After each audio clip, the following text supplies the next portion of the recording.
తోడు నీడ కౌసల్య వారి తోడు నీడ ఒంటరి మహిళలకు, ఒంటరి పురుషులకు, వివాహమై విడిపోయిన వారికి, వయస్సు ఎక్కువై వివాహము కాని వారికి, అనివార్య కారణాల వల్ల ఒంటరి జీవితం గడుపుతున్న వారికి తోడు కొరకు సంప్రదించండి.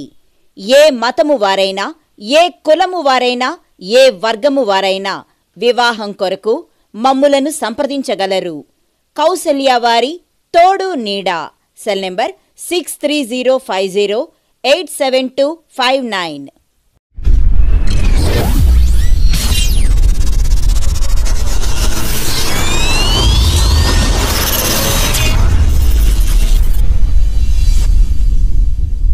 అటు వైకాపా, ఇటు టీడీపీ కూటమి ఈ రెండు కూడా రాష్ట్రానికి రాహు కేతువులుగా దాపరించాయి. ఈ రెండు దొందే. జగన్మోహన్ రెడ్డి ఏమో అరచేతిలో వైకుంఠం చూపించాడు, చంద్రబాబు నాయుడు ఏమో అరచేతిలో కైలాసం చూపిస్తున్నాడు. ఒక మాటలో చెప్పాలంటే రాష్ట్ర పరిస్థితి పెనం మీద నుండి నిప్పుల పొయ్యిలో పట్టుకు తారైంది.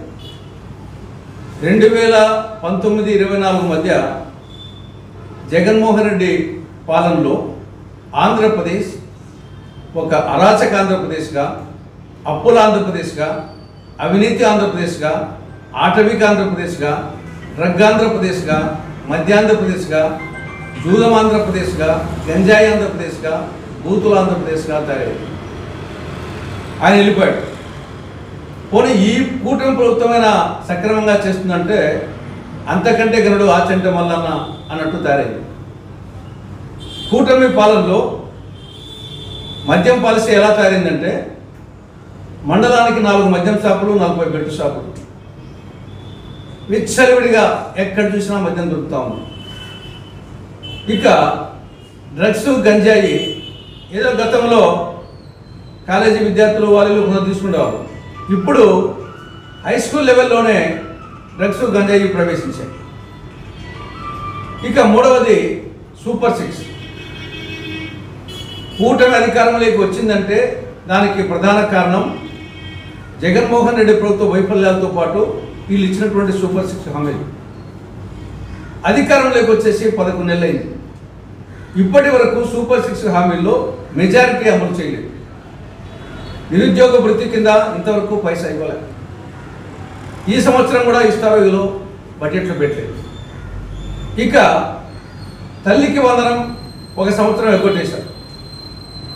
ఈ రెండవ సంవత్సరానికి 2020-25 ఎప్పుడు ఇస్తారో అర్థం కావడం లేదు. కొన్ని చెప్తున్నారు. అదేవిధంగా రైతులకు సంబంధించి అన్నదాత సుఖీభవ 1 ఇయర్ ఎగ్గొట్టారు. ఇక 25-26 ఎప్పుడు ఇస్తారో అది చెప్పడం లేదు. మహిళలకు ఉచిత బస్సు ప్రయాణం 1 ఇయర్ ఎగ్గొట్టారు. అది ఇప్పటికి కూడా దాని ఊసు లేదు. అదేవిధంగా ఆడబిడ్డ అనేది అడ్రస్ లేదు.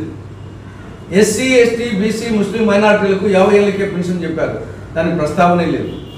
కాబట్టి సూపర్ 6 హామీలు సూపర్ ఫ్లాప్ అని. కాబట్టి ఆంధ్రప్రదేశ్ ప్రగతి పథంలో పయనించాలి అంటే అది ఒక కాంగ్రెస్ పార్టీతోనే సాధ్యం.